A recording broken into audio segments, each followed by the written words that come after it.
Welcome to Morbid the 7 Acolytes review, you gory bastards. Important notes before we start. Very important thing to know here is that I'm not experienced with such isometric roguelike or souls-like games as this one, because I generally don't like them and avoid like all hell. They are just not for me. Especially pixelated graphics. Can't stand it. However, I'm going to put those feelings aside and judge the game as objectively as I can without adding pixelated graphics into score at all. Another note is that I have played PlayStation 4 version on PlayStation 5 console. So what is Morbid the 7 Acolytes? Imagine Bloodborne set in isometric game and you have good idea what we are dealing here. This game is truly morbid with fantastic aesthetical presentation.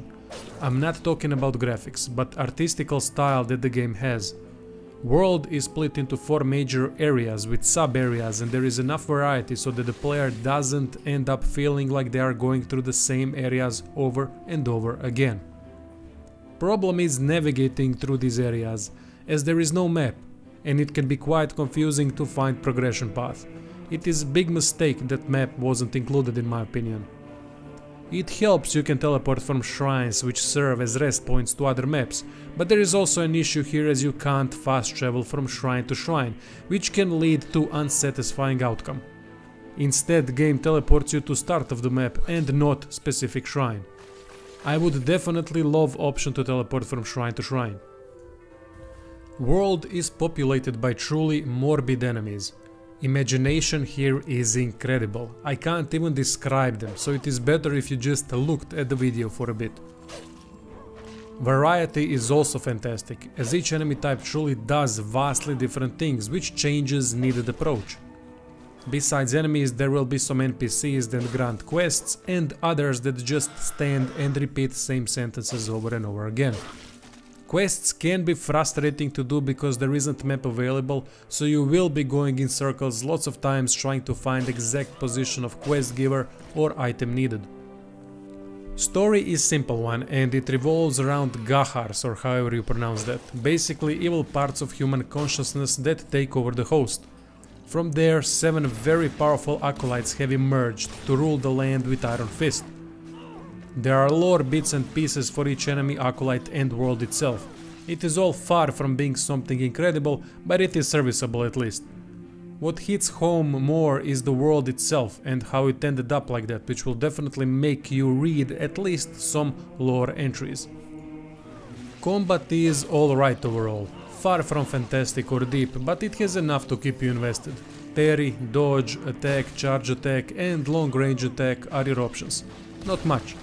Especially because almost every fight ends up looking like this. Attack, dodge, with occasional parry, which I barely used as it can be very risky, as parries usually are. Long range weapons are classified as secondary with limited ammo that refills at shrines. Nice addition to combat as it can be quite handy in most encounters. Interest in combat doesn't diminish due to assortment of weapons that you will want to test. They look very different and mostly differ in animations and speed, but it ends up attack, dodge, attack for the most part in the end. It helps also that there is so much enemy variety as it will keep you on your toes. Upon figuring out what works best in combat, the game becomes easier, even though difficulty can spike sometimes. Bosses can be very tough to beat, depending on the boss. Every boss has some interesting mechanics, especially acolytes, and require your full attention and everything that you have at your disposal, from consumables to ranged attacks. I didn't die that many times versus normal enemies, but I have died plenty times versus bosses. Aesthetically they look amazingly grotesque. Visual design team for Morbid is as good as it gets.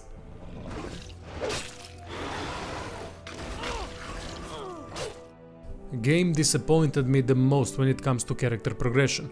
There is barely any. You have slots where blessings are slotted. More slots are unlocked by defeating acolytes and blessings are found in the world. Next to that there is weapon customization by slotting runes that boost different damage types and attack speed, and that is it. Really not much to go on. especially considering damage types don't do anything specifically different. Maybe I've missed it, but really I didn't notice anything. It doesn't help that game doesn't explain what different damage types are supposed to do. Hell, game even doesn't explain what icons describing weapon effectiveness mean. I still have no clue what sword and hand icon mean. If I had to guess, it would be damage and stamina consumption. I know first is attack speed, but that is it. I don't understand why developers in so many games do not give proper explanation on status effects and different damage types. Last thing to talk about is audio work, and it is fantastic. Eerie ambient music and really good sound effects add to dark and gritty atmosphere. There are no voiceovers, but I don't see that as a negative. Better text only than crappy voiceover.